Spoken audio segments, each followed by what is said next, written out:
முக்தாருக்கு என்ன பிரச்சனைன்னு தெரியும். அவர் இந்த சின்ன விசில் சின்னத்தை கொண்டு போய் கால்வாயில போடுற மாதிரி ஒரு காட்சி பண்ணி போடுறாரு. அதுக்காக தான் பண்ணதே. இப்போ இதெல்லாம் என்ன அவன் கடந்த காலத்தை இப்படி பண்ணி தான் வந்து சவுக்கு சங்கரை கொண்டு வந்து பார்த்தீங்கன்னா உச்சத்தில் கொண்டு போய் உட்கார வச்சுட்டு கோபத்தில் உட்கார வச்சுட்டு தான் நடந்துச்சு. பொய், அதாவது எவ்வளோ பொய் இருக்குது சவுக்கு சங்கர் சொன்னதில், அந்த பொய்யில் இதையும் சேர்த்துக்க வேண்டியதானுங்க. மும்பையில் இருக்க வந்து கூலிப்படை வந்து இவரை கொள்றதுக்கு தயாராகிடுச்சு. ஆனால் அதை சொன்னது யாருன்னு கேட்டால் டெல்லியில் இருக்கிற ஒரு அதிகாரி. சரி, யார் மூலமா ஏற்பாடு பண்ணாங்கன்னு கேட்டா தமிழ்நாட்டில் இருக்கிற ஒரு அதிகாரி. இந்த மாதிரி ஒரு பேய் கதை எவ்வளவு சொல்ல முடியுமாமா? எனக்கு தெரிஞ்சு நான் அதனால தான் சொல்றேன், நான் பேய் கதை பண்ணன் வந்து சவுக்கு சங்கர் தான் நான் சொல்லுவேன். லஞ்ச ஒழிப்புத்துறையில அங்க வந்து பார்த்தீங்கன்னா லஞ்ச ஊழல் இல்லாத நிர்வாகமா வந்து இருக்குதா, அதை நம்ம பார்த்துட்டு அதுல குறைகள் தான் நீங்க சொல்லலாம். ஆனால் அதிகாரியை போடும் போதே அவரை எப்படி இங்க போட்டீங்க, இவரை எப்படி இங்க போட்டீங்க, இவரை எப்படி அங்க போட்டீங்க, அது வந்து அதீதமானது. சவுக்கு சங்கர் நினைக்கிறதுக்கு ஏற்ற மாதிரிலாம் அரசு நிர்வாகம் செயல்படுமா? வணக்கம் சார். வணக்கம். மாரிதாஸ் அவர்களை ஜாமீன்ல விடுறதுக்கு வாய்ப்பு இருக்கா சார்? இல்ல, அதுதான் வந்து இன்னைக்கு ரிலீஸ் பண்ணிட்டாங்களே. இப்போ ஜஸ்ட் கொஞ்ச நேரத்துக்கு ஒரு 1 ஹவருக்கு முன்னாடி செய்தி வந்துச்சு. வழக்கு பதிவு செய்யப்பட்ட அந்த பிரிவுகள் இருக்குல்ல, அது பொருந்தாது. 2 பிரிவுகள் பொருந்தாது. ஒரு பிரிவு பொருந்தும், ஆனாலும் அது ஜாமீன்ல விடக்கூடிய வந்து பிரிவு என்பதால் விடுதலை செய்யப்படுறான்னு சொல்லிட்டு ஜாமீன்ல விடுதலை கொடுத்துட்டாங்க. வந்து அவர் சேனல் எதையும் முடக்கல. அதெல்லாம் எதுவுமே நடக்கல, அதெல்லாம் எதுவுமே இல்லை. அந்த அளவுக்குலாம் இவங்க போகல. ஆனால் இது வந்து இதுவே நான் சொல்றேன் அதீதமானது. சம்மன் கொடுத்து விளக்கம் கேட்டிருக்கணும். சம்மன் கொடுத்து நீங்க விசாரணைக்கு அழைச்சி விளக்கம் கேட்டு அதுக்கு பிறகு நீங்க வந்து கைது பண்றது எல்லாம் அதுக்கப்புறம் பண்ணிருக்கணும். ஆனால் நீங்க சம்மனே கொடுக்காம திடீர்னு நினைக்கிறீங்க, திடீர்னு வந்து பாத்தீங்கன்னா நேற்று தானே இதை பேசினாரான்னு சொல்லிட்டு உடனே தூக்கிட்டு போயிட்டு உடனே வச்சு ஒரு அச்சுறுத்தலாம் நீங்க நினைக்கிறீங்க. ஒரு மிரட்டுறது தான் இது. இப்ப இதெல்லாம் என்ன அவன் கடந்த காலத்தை இப்படி பண்ணி தான் வந்து சவுக்கு சங்கரை கொண்டு வந்து பார்த்தீங்கன்னா உச்சத்துல கொண்டு போய் உட்கார வச்சிட்டீங்க, கோபுரத்துல உட்கார வச்சிட்டீங்க. இதான் நடந்துச்சு கடந்த இதுல. நானே இப்போ நான் சொல்றேன், ரெண்டு பேரும் ஒப்பிட முடியாதுதான். மாரிதாஸ் வேற, சவுக்கு சங்கர் வேற, ஒப்பிட முடியாது. ஆனால் நான் என்ன சொல்றேன், ஒரு சம்மன் கொடுத்து விசாரணைக்கு கூப்பிடுங்க, விசாரணைக்கு பதில் சொல்லட்டும். அதுக்கப்புறம் அந்த திருப்தி இல்லைன்னா அப்ப நீங்க வந்து பார்த்தீங்கன்னா வந்து நீங்க வழக்கு இப்ப பாருங்க, அவசர கதியில போட்டதுனால தானே இந்த செக்ஷனே வந்து பொருந்தலைன்றாங்க.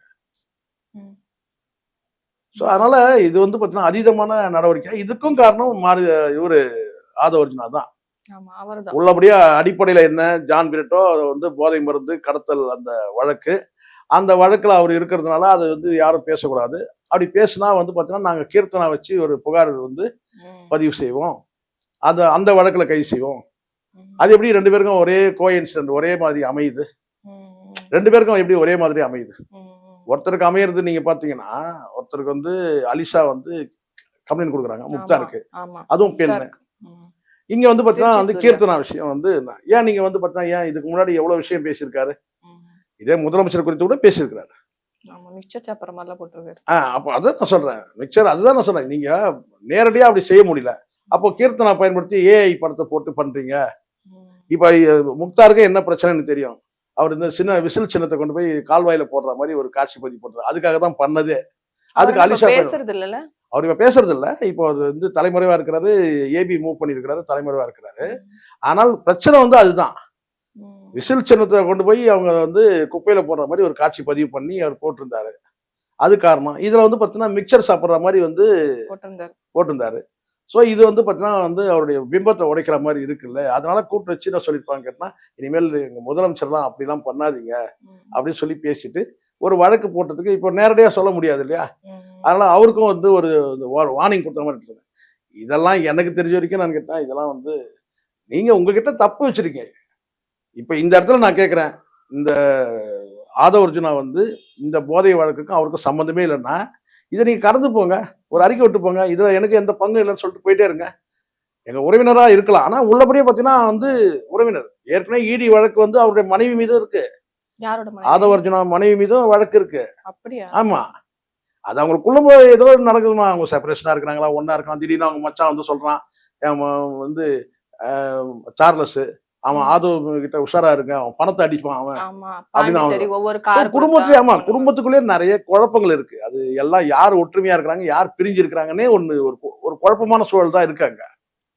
அப்படி இருக்கும்போது என்ன கேட்டாலும் வந்து பார்த்தா இதை வந்து நீங்க பெருசு பண்ணி வழக்கு பதிவு பண்ணி சிறையில கொண்டு போய் தள்ளுற அளவுக்குலாம் நீங்க மிரட்டுறதுக்காக பண்ணதுதான். இப்ப என்ன ஆச்சு, அப்படியே ரிவர்ஸ் ஆயிடுச்சுல, பேக் ஃபயர் ஆயிடுச்சுல. இப்போ எல்லாருக்கும் பேசுறாங்க என்னன்னு கேட்டா, எதனால தெரியுமா வந்து ஆதவர்ஜுனா தான் அவங்க மாமா தான் போதைப் பொருட்களே வந்து பார்த்தீங்கன்னா சப்ளை பண்றவர், அவர் தான் பெரிய ஏஜென்ட். அப்படி ஆயிடுச்சு இல்ல, தெரிஞ்சு போச்சு. பரவாயில்ல, அப்படி ஆயிடுச்சு இல்ல, ம், ம். இன்னும் பலவீனம் தானே ஆக்கிக்கிற மாதிரி ஆயிடுது. ஆமா. சவுக்கு அவருக்கு கொலை மிரட்டல் வந்தது, அவர் வீடியோ போட்டிருக்காருல்ல. யார் மிரட்டுவா அவர? இல்ல எனக்கு அதுல சவுக்கு சங்கர் சொல்றதே எனக்கு பெரிய ஒரு என்ன, ஏதாவது நீங்க கொஞ்சம் நீங்க யோசிச்சு பாருங்களேன். அது உண்மையா இருக்கிறதுக்கு வாய்ப்பே இல்லை நான் நினைக்கிறேன்.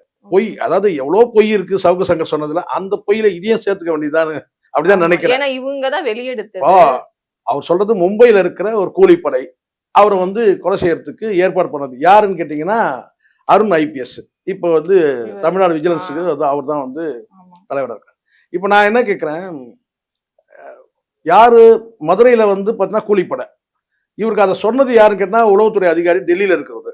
ம், யார் வந்து இந்த கூலிப்படை ஏற்பாடு பண்ணாங்க, அவர் தமிழ்நாட்டில் இருக்கிற ஒரு போலீஸ் அதிகாரி. ம். இது எப்படி இருக்கு பாருங்களேன். ஒண்ணு மும்பையில இருக்கிற ஒரு கூலிப்படை வந்து உங்களுக்கு வந்து கொல்றதுக்கு வந்து ஏற்பாடு செய்யப்படுதுன்னா, மும்பையில இருக்கிற வந்து ஒரு ஒரு அதிகாரி ஒருத்தர் வந்து உளவுத்துறை அதிகாரி சொன்னாரு அப்படின்னு சொன்னா அர்த்தம் இருக்கு. இல்ல ம். மும்பையில வந்து ஒரு கூலிப்படை ஏற்பாடு பண்ணாங்க, அது தமிழ்நாட்டில் இருக்கிற உளவுத்துறை அதிகாரி வந்து எனக்கு சொன்னாங்க. தகவல் சொன்னாங்கன்னு சொன்னா அது வந்து லாஜிக்கா நம்புற மாதிரி இருக்கு. இருக்கு, ஒரு லாஜிக் இருக்கு. ஆ. மும்பையில இருக்க வந்து கூலிப்படை வந்து இவரை கொல்றதுக்கு தயாராயிடுச்சு. ஆனா அதை சொன்னது யாருன்னு கேட்டா டெல்லியில இருக்கிற ஒரு அதிகாரி. ம். சரி, யார் மூலமா ஏற்பாடு பண்ணாங்கன்னு கேட்டீங்கன்னா அது தமிழ்நாட்டில் இருக்கிற ஒரு அதிகாரி. என்னங்க? இந்த மாதிரி ஒரு பேய் கதை எவ்வளவு சொல்ல முடியுமாமா? அதான். எனக்கு தெரிஞ்சு நான் அதனால தான் சொல்றேன், நான் பேய் கதை மன்னன் வந்து சவுக்கு சங்கர் தான் நான் சொல்லுவேன்.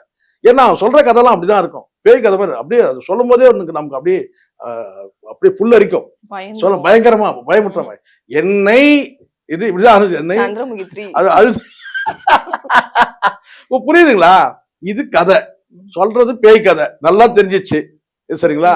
அதை தத்துரூபமா ஒரு காலத்துல உங்களுக்கு பிடி சாமின்னு ஒருத்தர் இருந்தார். ம். அவர் தான் வந்து இந்த பேய் கதை மன்னன் சொல்லுவாங்க அவரை. ஓ, சீரியல் அதுக்கப்புறம் தான் எழுதுறதா? ஆமாமா அதாவது கதை கதை புத்தகத்துல எழுதுவார் அவர். சரி, சரி. இப்போ ஒவ்வொருத்தரும் வந்து இப்ப ஒரு இலக்கியம்னா சாண்டிலியன் இந்த மாதிரி கதை இருக்கு இல்லையா, அந்த மாதிரி இருக்குன்னா அந்த பிடி சாமி என்பவர் தான் வந்து பேய் கதைக்கே வந்து பார்த்தீங்கன்னா வந்து ஒரு தலகர்த்தர் சொல்லுவார், மூலவர் அவர் தான். புரியுது, புரியுது. அவர் தான் பேய் கதை வந்து பார்த்தீங்கன்னா எப்படின்னு கேட்டா அந்த அசை அப்படியே கண்ணுக்கு முன்னாடி கொண்டு வந்துருவார்.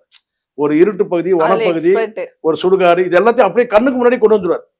பேய் எப்படி இருக்குன்றத அந்த கண்ணுக்கு முன்னாடி அப்படியே கொண்டு வந்து நிறுத்துவார். ஓகே. பிடி சாமின்னு சொல்லிட்டு பழைய ரொம்ப நான் சொல்றது 40-50 ஆண்டு காலத்துக்கு முன்னாடி எழுதின ஒரு பேய்கதை மன்னன் பிடி சாமி அப்படின்னா. ஸோ கிட்டத்தட்ட எனக்கு தெரிஞ்ச சவுக்கு சங்கர் அப்படிதான் இருக்கு. இந்த காலத்து பிடி. நான் என்ன சொல்றேன்னா, நீங்க உங்களுக்கு ஏற்கனவே அருண் ஐபிஎஸோட முரண்கள் இருக்கு. ஆமா. அவரை நீங்க எந்த பதவியில நீங்க கொடுத்தாலும் நீங்க குறை சொல்லுவீங்க, கரெக்டா? ம், ம். எந்த எந்த இப்ப போஸ்ட்ல லஞ்சம் அருண் எடுத்து ஐபிஎஸ் நீங்க எந்த பதவியில நீங்க கொடுத்தாலும் சவுக்கு சங்கருக்கு வந்து பாத்தீங்கன்னா அது பிடிக்காது. ஆமா. சொல்லுங்க. ம். வெளிய அவருக்கு வந்தோனே அவரை அவர்கிட்ட சொன்னாங்க. அருண் ஐபிஎஸ் வந்து பாத்தீங்கன்னா வந்து எதுக்குறதே ஒரு முழு நேரமாவே வேலையாவே பண்ணிட்டு இருந்தாரு சவுக்கு சங்கர். முழு நேர வேலை. சோ அதுக்காக நீங்க என்ன செய்யணும் கேட்டா இன்னொரு அதிகாரி நல்லவர் வல்லவர்னு அப்படிதான் நீங்க சொல்லுங்க தவிர, உங்க அகராதியில நீங்க யாரை விட்டு வச்சிருக்கீங்க? சைலேந்திர பாபுன்ற ஒரு லட்சக்கணக்கான இளைஞருடைய என்ன சொல்ல கேட்டா இளைஞர்கள் ஃபாலோவர்ஸ் அவர் வந்து இருந்தார். ம். சரிங்களா? அவ்வளவு லட்சக்கணக்கான இளைஞர்கள் அவரை ஃபாலோ பண்ணாங்க. அவரையே நீங்க வந்து நீங்க குறை சொன்ன நபர் தான் நீங்க, இல்லையா? ம். யாரை விட்டு வச்சிருக்கீங்க? அதனால இந்த இடத்துல வந்து இது வந்து உங்களுக்கு வந்து தனிப்பட்ட விரோதத்தை நீங்க என்ன செய்றீங்கன்னா இந்த அரசு மேல திணிக்க விரும்புறீங்க. இந்த அரசு வந்து இந்த பதவியில வந்து தமிழ்நாடு வந்து விஜிலன்ஸ் துறைக்கு எப்படி இவரை வந்து போடலாம் அப்படின்னு நீங்க அப்ஜெக்ஷன் பண்றீங்க. இதுக்கு நீங்க வந்து எடுத்துக்கிற ஆயுதம் எதுன்னு கேட்டீங்கன்னா நீதிமன்றத்துல சொல்லப்பட்ட ஒரு கருத்து. நீதிமன்றத்துல ஒரு விஷயம் தெளிவா புரிஞ்சுக்கணுமா, அந்த காணொலி பார்க்குறவங்க புரிஞ்சுக்கணும். நீதிமன்றத்துல நீதிபதி வழங்கக்கூடிய உத்தரவு வேற, ம். கருத்து வேற, ஒப்பீனியன் சொல்றது வேற, ஆனா ஆர்டர்ஸ் வேற. சில உத்தரவுகள் வந்து பிறப்பிக்கிறாங்கன்னா அது வந்து பார்த்தீங்கன்னா அது செயலாக்கத்துக்கு வரணும். ஆனா சில நேரங்கள்ல கருத்தா சொல்லுவாங்க. அந்த கருத்து வந்து பார்த்தீங்கன்னா சில நேரங்கள்ல வந்து அரசு கவனத்துல எடுத்துக்கலாம் அல்லது விட்டுறலாம். ஆனா உத்தரவு விட முடியாது. உத்தரவு வந்து கண்டிப்பா செயல்படுத்தியே காட்டணும். ஆனால் சில நேரங்களில் கருத்து சொல்றாங்கன்னு வச்சுங்க, அந்த கருத்து வந்து சில நேரங்கள்ல அதை செயல்படுத்தலாம் அல்ல செயல்படுத்தாம விட்டுறலாம். அது கட்டாயம் கிடையாது. ஓகே. அப்போ வந்து நீதியரசர் ஒருத்தர் சொல்றாரு, இந்த தமிழ்நாடு விஜிலன்ஸுக்கு வந்து ஒரு பொருத்தமில்லாத ஒரு நபர் அவரு அப்படின்னு சொல்றதாவே வச்சுப்போம். அதை நீங்க பிடிச்சின்னு தொங்குறீங்கல்ல, யார் நான் சொல்றது சவுக்கு சங்கர் சொல்றேன். ம். புரியுது. அந்த நீதிமன்றத்தில் சொல்லப்பட்ட ஒரு கருத்தை வந்து நீங்க புடிச்சுக்கிட்டு நீதிமன்றம் கருத்து தெரிவிச்சிருக்கு அப்படி நீங்க சொல்றீங்கல்ல, ம். இப்ப நான் கேட்கிறேன், சவுக்கு சங்கர் குறித்து நீதிமன்றம் என்னெல்லாம் கருத்து சொல்லியிருக்கு? ம், ம். சவுக்கு சங்கர் குறித்து உச்சநீதிமன்றம் என்ன கருத்து சொல்லியிருக்கு? சவுக்கு சங்கர் குறித்து உயர்நீதிமன்றம் என்ன சொல்லியிருக்கு? ஒரு மோசமான நபர்னு உச்சநீதிமன்றம் சொல்லியிருக்கு. நீங்க போய் வந்து அவங்க தாயார்கிட்ட வந்து நீங்க அட்வைஸ் பண்ணுங்கன்னு சொல்லிட்டு இதே உயர்நீதிமன்றம் சொல்லியிருக்கு. சவுக்கு சங்கருக்கு அவங்க தாயார் வந்து அட்வைஸ் பண்ணணும் ம், அப்படின்னு சொல்லியிருக்கு. அப்போ நீதிமன்றம் சொன்னதும் அதை நம்ம எடுத்துக்கலாமா? ம். அப்போ ஒரு தாயாரால் இத்தனை வயசு வயசாயிடுச்சு, எத்தனை வயசு, கிட்டத்தட்ட ஒரு 50 வயசு ஆயிடுச்சு உனக்கு. நீதிமன்றத்தை சொல்றாங்க, ஒரு 50 வயது நபருக்கு வந்து என்ன சொன்னாங்கன்னா, உங்க அம்மா வந்து அட்வைஸ் பண்ண சொல்லி நாங்க ஒரு உத்தரவு கிடையாது, அதுவும் கருத்து தான். ம், ம், புரியுதுங்களா? அதனால கருத்தை வந்து நீங்க வந்து ம். ஒரு கருத்தா எடுத்துட்டு போயிடலாம். ஆர்எஸ் கிடையாது, உத்தரவு கிடையாது. இப்ப இந்த இடத்துல நீங்க என்ன செய்றீங்க கேட்டா, ஒரு கருத்து சொல்றத வச்சு கேட்டா வந்து எப்படி போட்டீங்க எப்படி போட்டீங்கன்னு சொல்லி அருண் ஐபிஎஸ் எப்படி நீங்க விஜிலன்ஸ் துறைக்கு போட்டீங்கன்னு சொல்லி அரசுக்கு ஒரு நெருக்கடி தரீங்க. ம். நெருக்கடி கிடையாது, இத வந்து இதெல்லாம் ஒரு நெருக்கடி கிடையாது. அதை அதை வந்து அவங்க கன்சிடர் பண்ணுவாங்க. அது அரசு வந்து டேக்கிள் பண்ண, எந்த அரசா இருந்தாலும் டேக்கிள் பண்ணுவாங்க அதை. சொல்லுங்களா? இங்க தனிநபர்கள் விருப்பத்துக்கு அரசு நிர்வாகம் பண்ண முடியாது.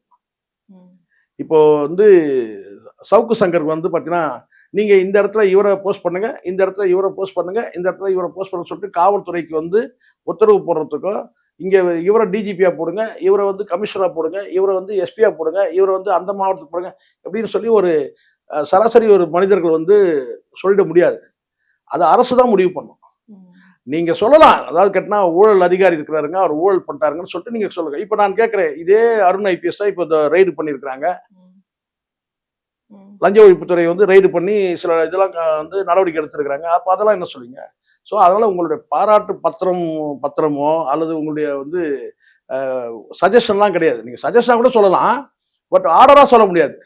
நீங்க எப்படி போட்டீங்கன்னு சொல்லி நீங்க தினம் நீங்க ஒரு முச்சந்தில நின்று ஒரு 10 மீடியா வர வச்சுட்டு வேணா கத்தலாம்.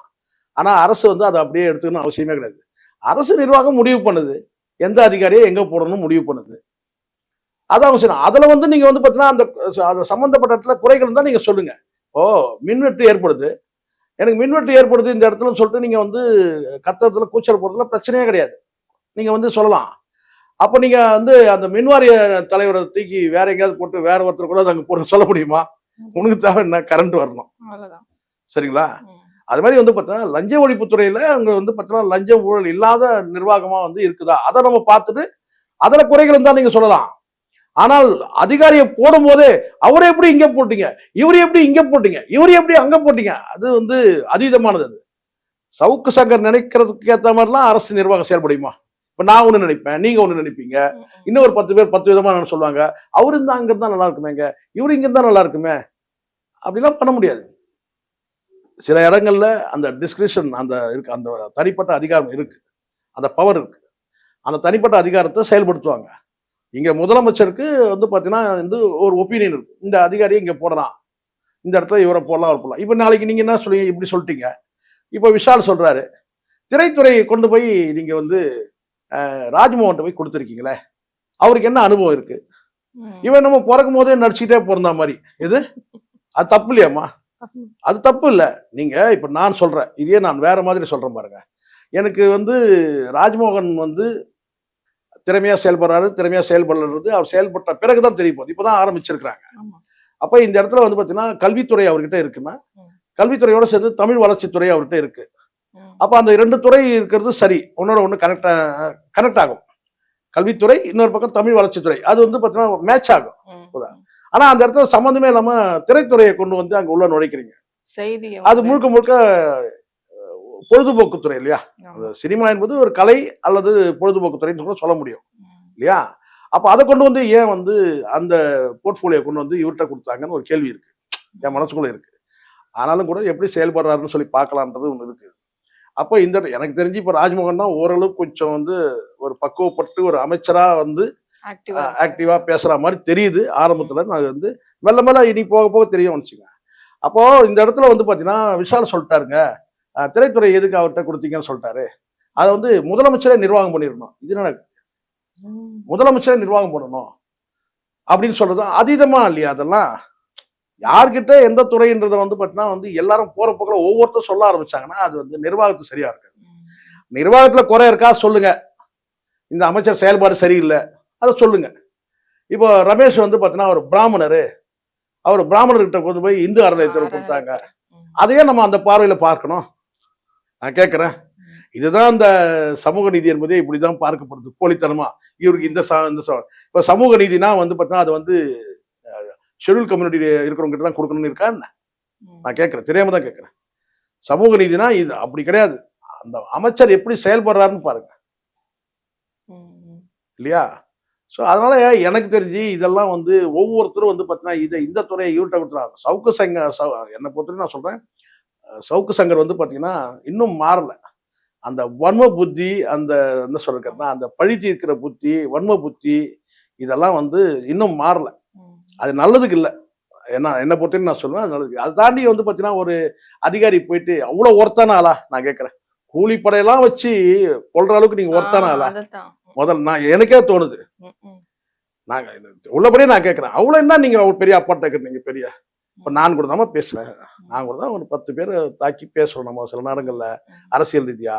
ஐயோ தினம் எவன் வந்து குத்துவானோ வெட்டுவானோ நம்ம யோசனை பண்ணிட்டா இருக்கணும். அதுக்கு நான் தினம் போயிட்டு அமைச்சர்கிட்ட அரசுகிட்ட போயிட்டு வந்து இல்லை காவல்துறைகிட்ட போயிட்டு எனக்கு பாதுகாப்பு கொடுங்க அப்படின்னு சொல்ல முடியும்?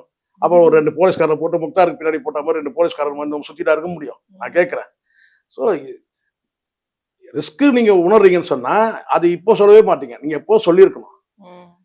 சும்மா பேய் கதை தான் நீங்க சொன்ன பேய் கதை தான் ஃபுல்லாவே சொல்றது. ஒரு அதிகாரி போயிட்டு அது கூட பாத்தீங்கன்னா சரி ரைட் ஓகே, உங்களுக்கு வந்து கூலிப்படை வந்து மகாராஷ்டிரா வந்து கிளம்பிட்டாங்க, உங்களுக்கு டெல்லியில இருந்து உளவுத்துறை சொல்லிட்டாங்க எல்லாம் ரைட்டு. நீங்க யாருன்னா அதிகாரி, இங்க இருக்கிற அதிகாரி யாருன்னா தமிழ்நாட்டில் இருக்கிற ஒரு காவல்துறை அதிகாரி தான் உங்களுக்கு கூலிப்படையை ஏற்பாடு பண்ணிட்டாங்க. இப்ப பாதுகாப்பு யார்கிட்ட போய் கேட்குறீங்க சொல்லுங்க? பாதுகாப்பு யார்கிட்ட போய் கேட்குறீங்க? இங்கதான் கேட்காரு. அதே போலீஸ் கிட்ட தானே போய் கேட்குறீங்க பாதுகாப்பு. அங்க இருக்கிற போலீஸ் தானே உங்களுக்கு வந்து பார்த்தீங்கன்னா கூலிப்படை ஏற்பாடு பண்ணது. அதே போலீஸ் கிட்ட போயிட்டு எனக்கு பாதுகாப்பு கொடுங்க கேட்பீங்களா? சிபிஐ தானே கேட்கணும். நீங்க மத்திய அரசுல மனு செய்யணும். வந்து கோர்ட்ல நீங்க அந்நேரம் நீங்க ஆர்டர் வாங்கி எனக்கு வந்து வேற ஸ்டேட் போலீஸ் வந்து விசாரணைக்கு உத்தரவிடுங்க, எனக்கு பாதுகாப்பு கொடுக்க சொல்லுங்க. அதானே உண்மை. சிபிஐ கேளுங்க. எந்த போலீஸ், தமிழ்நாடு போலீஸ் உங்களுக்கு வந்து வந்து கூலிப்படை ஏவி உங்களை கொள்ளுது, அதே தமிழ்நாடு போலீஸ் கிட்ட கொண்டு போய் மனு கொடுக்குறீங்க. இப்ப புரியுதுங்களா? விடுங்க, ஒரு லூஸ் பைத்தியங்க. எனக்கு ஒரு டவுட் சார், எப்படி சார் குண்டாஸ்ல இருந்து வெளியே வந்தாரு? ஆக்சுவலா இவங்க போட்டாங்க, அத எப்படி ஒருத்தர் போட்டத எப்படி? இல்ல அது குண்டாஸ்க்கு வந்து நிறைய நாம்ஸ் நிறைய இருக்கு. குண்டாஸ்லாம் நீங்க எளிதா வந்து நீங்க ஒருத்தர் மேல போட முடியாது. அதான் வெளியே வர முடியுமான்னு. வெளியே வரலாம். அதான் ஒரு பாருங்க, குண்டாஸ்ல வந்து எல்லாரையும் போட முடியாது. ஆனா நீங்க போட்டு அதை போர்டுக்கு போய் அதுக்கு ஒரு கமிட்டி போர்டு இருக்கு. அந்த போர்டுல வந்து பாத்தீங்கன்னா வந்து ஒரு சின்ன ஒரு தப்பு இருந்தா கூட அந்த குண்டாஸ் வந்து கேன்சல் ஆயிடும். ஆனா என்னன்னா ஒரு 4 மாசம் ஆகும் அந்த போர்டுக்கு அது போய் வந்து விசாரணை பண்ணி, அதுக்காக தான் போறது. பெரும்பாலும் குண்டாஸ் வந்து பாத்தீங்கன்னா இப்ப ஏர்போர்ட் மூர்த்தி மேல கூட போட்டாங்க. ஏன் வந்து 1 இயர் குண்டாஸ் போட்டா 1 இயர். ஆனா அது 1 வருஷம் முடிஞ்சுதான் நீங்க வெளியே வர முடியும். ஆனாலும் அந்த குண்டாஸை வந்து பாத்தீங்கன்னா பிரேக் பண்றதுக்கு, உடைக்கிறதுக்கு வந்து பாத்தீங்கன்னா ஒரு 3 மாசமாவது ஆயிடும். அப்ப அந்த 3 மாசம் நீங்க உள்ள இருக்க வேண்டியது இருக்குல்ல. வெளியே வரலாம். நான் சொல்றேன், வெளியே வரதுக்கு வாய்ப்புனா அந்த குண்டாஸ் வந்து பாத்தீங்கன்னா அந்த கமிட்டி வந்து ஆய்வு செய்யும் போது சில விஷயங்கள் பொருந்தலைன்னா, இப்ப எப்படி மாரிதாஸ் வந்து பாத்தீங்கன்னா வழக்கு போட்டாங்க, அந்த செக்ஷன் வந்து பொருந்தல, அப்போ அவங்க வந்து ஜாமீன். அதே மாதிரிதான் குண்டாஸ் அப்படிதான் கேட்டா எல்லா நாம்ஸும் கரெக்டா இருக்கான்னு பாப்பாங்க. இவரை வந்து பாத்தீங்கன்னா குண்டாஸ்ல வைக்கக்கூடிய அளவுக்கு தகுதியான நபரான்னு அதுலயே ஒர்த்து இல்ல, குண்டாஸ்ல வைக்கிறதுக்கே ஒர்த்து இல்லாத உன்னை வெளியே அனுப்பிட்டாங்க. இதெல்லாம் நீ வந்து கூலிப்படையை வச்சு என்ன கொல்றதுக்கு வந்து பாத்தீங்கன்னா ஒரு போலீஸ் அதிகாரி வந்து யாராவது நம்புற மாதிரி இருக்கா? ஒரு படத்துல இந்த உள்ளத்தை அளித்தான்னு ஒரு படம் இருக்கு. அந்த படத்துல வந்து பாத்தீங்கன்னா அவர் வந்து கடத்துற மாதிரி ஒரு சீன், செந்தில வந்து கவுண்டமணி காமெடி. அது வந்து அப்பதான் கேட்டா வந்து நாங்க டெம்போ டிராவல் வந்து கடத்தி இருக்கிறோம்னு சொல்லும் போது இவங்க கேர்லஸா எடுத்துப்பாங்க. அதை அட போயா அப்படின்னு சொல்லி ஏங்க மறுபடியும் போன் பண்ணிக்கப்பா, நாங்க டெம்போலாம் வச்சு கடத்தி இருக்கிறோம். அப்பா ரொம்ப கெஞ்சலாம்ப்பா, கடத்தும் போது டெம்போலாம் வச்சு கடத்தி இருக்கிறோம், ஏதாவது கொஞ்சம் பார்த்து செய்வாங்க. அந்த மாதிரி ஏதாவது ஒரு காமெடியா தான் இருக்கு, காமெடியா இருக்கு. கேட்டா வந்து பாத்தீங்கன்னா உலகத்திலே யாருக்கும் நடக்காத ஒரு விஷயம் நடந்தது. வந்து மலத்தை கொண்டு வந்து எங்களை வந்து சமையல் அறையிலையும் கட்டிலையும் அங்கெல்லாம் கொட்டினாங்க அப்படின்னு சொல்லிட்டு நீங்க சொல்றீங்க. அதெல்லாம் உள்ளபடியே எல்லாருக்குமே தெரியும். ஆனா அன்னைக்கு நீங்க என்ன பண்ணீங்கன்றதான் கேள்வி. அன்னைக்கு நீங்களே ஸ்டேட்மெண்ட்டே சொல்றீங்க, என் முன்னாடிதான் வந்து இவங்க வந்து அந்த பக்கெட் இதெல்லாம் கொண்டு போனாங்க, என் வீட்டை நோக்கி தான் போனாங்க அப்படி சொல்றீங்க. அன்னைக்கு உள்ளபடியே அம்மா அங்க தனியா இருப்பாங்கன்னு சொல்லிட்டு எப்படிப்பட்ட பிள்ளையா இருந்தாலும் பதறி அடிச்சுட்டு வீட்டுக்கு ரிட்டர்ன் ஓடி வந்துருக்கோன்னா, காரை தூக்கி காரை வந்து ரிட்டர்ன் பண்ணிட்டு நீங்களே சொன்னீங்க, கார்ல நான் போகும்போது சில கும்பலா போனாங்கன்னு நீங்க சொல்லும் போது அப்போ உடனடியா வந்து அம்மா அங்க தனியா இருப்பாங்க தெரியுமா? அன்னைக்கு பாவம் அந்த அம்மா எப்படி நின்று இருந்தாங்க, பரிதாபமா இருந்துச்சு அந்த காட்சி. ஆமா. பாக்குறவங்க கல் நெஞ்சு வந்து பார்த்தா கரைஞ்சு அந்த மாதிரி. அப்ப அன்னைக்கு நீ வந்து விட்டுட்டு உடைச்சு ஓடிட்ட. ஆபீஸ் எல்லாம் உடைச்சு. அன்னைக்கு விட்டுட்டு ஓடிட்டல நீ. எவனோ பண்ணாமா, பண்றது இருக்கட்டுமா, பண்ணோம் அந்த பாவத்தை அனுபவிப்பான், அது வேற. ஆனா நீங்க வந்து நீங்க என்ன பண்றீங்கன்னா விட்டுட்டு ஓடுனீங்கல்ல. அன்னைக்கு அம்மா இருப்பாங்கன்னு சொல்லி ரிட்டர்ன் ஓடி வந்து காப்பாத்திருக்கல. அட அடி ஒருத்தன் விழுந்தாலும் பரவாயில்ல, எங்க அம்மாவை நான் வந்து காப்பாத்தணும். அம்மாவுக்கு என்ன ஆகும்னு தெரியலையாங்க, இல்லையா? ஸோ இதெல்லாம் வந்து இருக்கு. நம்ம இவன் கதையே வேஸ்ட்டுமா, எனக்கு தெரிஞ்ச வரைக்கும். இவன் கதை பாவம் அந்த அம்மா இன்னும் ஒரு 5 வருஷம் இருந்திருப்பாங்க. இறந்துட்டாங்க. சரிங்களா? இவன் இவன் பண்ண கொடுத்த வந்து பார்த்தீங்கன்னா மன உளைச்சல் ஒரு பக்கம். எப்படியோ போயிட்டு முடிஞ்சிருச்சு. அது நல்லபடியா அந்த ஆத்மாவது அமைதியா இருக்கட்டும். இவங்கிட்ட தான் அமைதி இல்லை. அங்கேயாவது வந்து பார்த்தீங்கன்னா அந்த அம்மா அமைதியா இருப்பாங்க. நான் உள்ளபடி நான் எங்க அம்மா மாதிரி நான் நினைக்கிறேன். அந்த காட்சியை என்னால ஜீரணிக்க முடியல. அந்த கும்பல் எல்லாம் திட்டும்போது அந்த அம்மா வந்து அப்படியே பதட்டப்பட்டு, எவ்வளவு தைரியசாலியா இருந்தா நிக்கணும் அந்த இடத்துல, நிக்க முடியும். எல்லாத்துலயும் இருப்பாங்க. இப்ப ரீசெண்டா அந்த மாடியில எல்லாம் உடைக்கும் போதும் ஒரு அதுதான் சொன்னேன். அது அவங்க எவ்வளவு பெரிய பாவம் விஷயம். போல நிப்பாங்க. அன்னைக்கே நீங்க அதெல்லாம் கூடுமான வரைக்கும் குடும்பத்துல இருக்கிறவங்களுக்கு மன உளைச்சல் ஏற்படுற அளவுக்கு நீங்க வந்து அந்த தவிர்த்துக்கணும். அதெல்லாம் தவிர்க்கலாம்ல. இப்ப நீங்க இப்ப போலீஸ்காரன் கூட்டும் போது நீங்க போயிட்டீங்கன்னா ஒண்ணுமே இல்லைல்லம்மா. ம். அதிகாரிகள் கூப்பிடுறாங்க, நீங்க ஏன் உள்ள கதவை சாத்திக்கிட்டு நீங்க ஏன் உள்ள இருக்கீங்க? மேல உடைச்சு கதவை உடைச்சு கிடச்சு ஏன் அந்த சூழல்? ஃபயர் இன்ஜின் எப்படி இருந்தாலும் உங்களை கைது பண்ண போறாங்கன்னு தெரியும்ல. எப்படி இருந்தாலும் கைது பண்ண போறாங்க, பில்டப்.